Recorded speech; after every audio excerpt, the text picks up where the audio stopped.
Rangers sub inspector का इम्तहान sir किस तरह से होता है? क्या ये भी कमीशन होता है? क्या आईएसएसबी से गुजरना पड़ता है? इसका क्या क्राइटेरिया है? क्या रेंजर्स में भर्ती हो के हम कमीशन ऑफिसर बन सकते हैं? क्या हम मिलिट्री में जा सकते हैं? रेंजर्स के लिए बहुत सी वीडियोस पड़ी हैं, लेकिन आप प्लीज़ नई वीडियो भी बना दें। रेंजर्स के ऊपर हम भर्ती हो रहे हैं। सिंध रेंजर्स में भी भर्ती आई हुई है, पंजाब रेंजर्स में, पूरे पाकिस्तान में रेंजर में भर्ती आई हुई है। रेंजर्स में खतीब भी भर्ती हो रहे हैं, फलाम भी हो रहा है। जल्दी से वीडियो बना दें।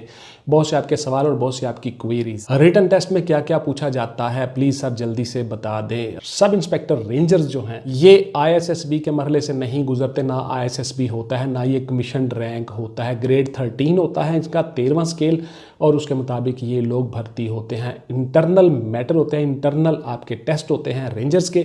वो किस किस मरहले से किस किस तरह से गुजरता है, इस पर मेरी बहुत सी वीडियोस पड़ी हुई हैं, आप देख सकते हैं, उनसे फ़ायदा उठा सकते हैं। आज की वीडियो में आपके सवालों के जवाब है, गौर से सुनते जाइए। क्या सर पहले रिटन होता है या फिजिकल होता है? तो देखिए, सबसे पहले आपका फिजिकल होगा, फिर उसके बाद रिटन होगा। क्या सर रेंजर सब इंस्पेक्टर के भी सारे के सारे टेस्ट आईएसएसबी की तरह होते हैं? बिल्कुल नहीं जी, आईएसएसबी की तरह नहीं होते, इनके अलग से टेस्ट होते हैं। आपका फिजिकल होता है, आपकी दौड़ होती है, रनिंग, पुशअप, सिटअप्स, चिनअप्स, और उसके बाद फिर आपका रिटन टेस्ट होता है, देन साइकोलॉजिकल असेसमेंट टेस्ट और वाइवा इंटरव्यू। उसके बाद आपकी सिलेक्शन हो जाती है। ये अप्रॉक्सीमेटली पुलिस की तरह ही होते हैं और पुलिस की तरह ही काम करते हैं, लेकिन ये बॉर्डर्स पे काम करते हैं और इनकी हायरार्की जो होती है वो मिलिट्री होती है, और मिलिट्री के अंदर ये काम करते हैं और पुलिस से थोड़ा डिफरेंट है, लेकिन पुलिस की तरह ही ये काम करते हैं। उनके रैंक्स भी पुलिस की तरह ही होते हैं। कांस्टेबल होता है, हेड कांस्टेबल होता है, एएसआई होते हैं, उसके बाद सब इंस्पेक्टर, इंस्पेक्टर, उसके बाद डिप्टी सुपरडेंट रेंजर्स होते हैं। इसी तरह से इनकी हायरार्की चलती रहती है। क्या रेंजर सब इंस्पेक्टर भर्ती होकर हम मिलिट्री में बतौर लेफ्टिनेंट जा सकते हैं? बिल्कुल नहीं जी, आप वो नहीं जा सकते। वो एक कमीशन का तरीकाकार है, वो एक अलग से है। वहाँ पे आप मिलिट्री में जाके कमीशन लेते हो, तब आप लेफ्टिनेंट बनते हो।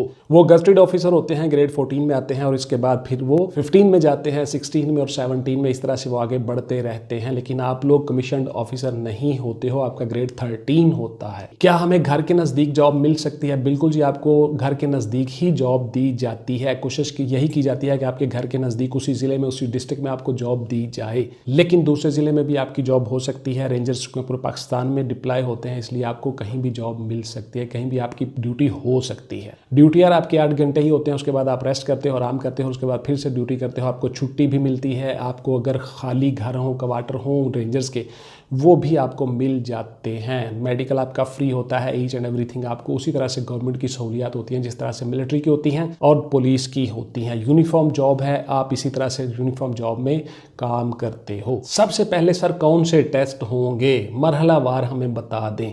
तो देखिए, सबसे पहले जी आपका फिजिकल होगा, आपकी दौड़ होगी। अगर आप दौड़ में कामयाब हो गए, उस मरहले में किस किस तरह से क्या क्या करना है, उस पर मेरी वीडियोस बहुत सी पड़ी हुई हैं, आप देख सकते हो। अगर आप दौड़ में कामयाब हो जाते हो, फिर आपके होंगे जी पुशअप्स, पुशअप्स पे आप कामयाब हो गए, फिर आपके होंगे जी सिटअप, सिटअप में आप कामयाब हो गए, फिर आपके होंगे चिनअप, चिनअप में भी आप कामयाब हो गए, फिर आपकी होगी कद की मेजरमेंट और चेस्ट की मेजरमेंट। कद और चेस्ट की मेजरमेंट किस तरह से है वो मेरी अलग से वीडियो पड़ी हुई है रेंजर्स की, वो देख सकते हैं। उसमें मैंने हर चीज़ डिटेल के साथ बताई हुई है। आज की वीडियो में सिर्फ आपके सवालों के जवाब हैं। उसके बाद आपने इन सारे मराहिल से गुजर गए, आप कामयाब हो गए, फिर आपका होता है तहरीरी इम्तहान। तहरीरी इम्तहान में आपकी बहुत सी चीज़ें होती हैं। आपका कंप्रीहेंशन होता है, इंग्लिश होती है, उर्दू होती है। तहरीरी इम्तहान में पास हो गए, कामयाब हो गए, फिर आपका एक हल्का सा होता है साइकोलॉजिकल असेसमेंट टेस्ट या एप्टीट्यूड टेस्ट। उसमें आपकी नफ्सियात को देख लिया जाता है। आपको कोई नफ्सियाती प्रॉब्लम, कोई बीमारी तो नहीं है, आपको कोई नफ्सियाती प्रॉब्लम, कोई बीमारी नहीं है, आप क्लियर हो। उसके बाद आपके नफ्सियाती जो होते हैं, आपका साइकाट्रिस्ट वगैरह, वो सारी की सारे आपके नफ्सियात वगैरह देख लेते हैं। उसके बाद फिर आपका होता है फाइनल इंटरव्यू,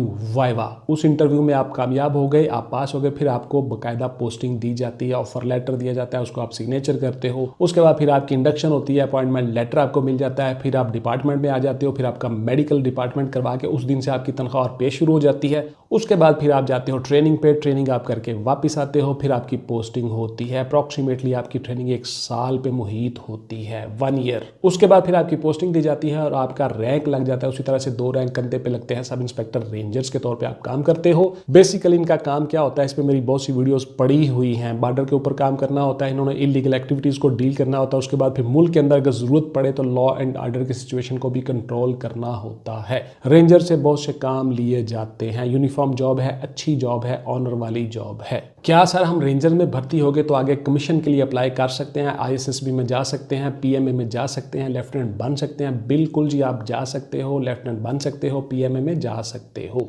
आपको अगर एज क्राइटेरिया पे पूरे उतरते हो, आपकी तालीम पूरी है, एजुकेशन पूरी है, तो आप उस क्राइटेरिया के ऊपर एलिजिबल हो जाते हो। आप जाकर कमीशन में से गुजरते हो, आईएसएसबी में से गुजरते हो, टेस्टों में से गुजरते हो, और अगर कामयाब हो जाते हो तो आपको वहाँ पे से रिलीज करके रेंजर से आपको मिलिट्री में भिजवा दिया जाता है। आप बतौर कमीशन ऑफिसर वहाँ पे अपनी सर्विस का आगाज कर लेते हो, उसमें कोई पाबंदी नहीं है। क्या हम सर सीएसएस और पीसीएस कर सकते हैं रेंजर्स में भर्ती होकर? बिल्कुल जी, आप कर सकते हो, इसमें कोई पाबंदी नहीं है। आपको डिपार्टमेंटल परमिशन सर्टिफिकेट साथ लगाना पड़ता है। आपकी जो अपॉइंटिंग अथॉरिटी होती है वही आपको वो सर्टिफिकेट देती है। इस तरह से आप उसमें अप्लाई करके आसानी के साथ वहां जा सकते हो, कोई इसमें मसला नहीं है। तो ये थी जी मेरी आज की वीडियो रेंजर्स के ऊपर। उम्मीद है आपको अपने सवालों का जवाब मिल गए होंगे। इंशाल्लाह फिर मिलेंगे किसी और वीडियो में। अपना और अपनी फैमिली का ढेर सारा ख्याल रखिएगा, खूब अच्छी तरह से मेहनत कीजिएगा और कामयाब होकर अपनी सर्विस और पाकिस्तान रेंजर्स में इन ऑनर इज्जत वाली जॉब का आगाज कीजिएगा। Thank you very much. Pakistan जिंदाबाद।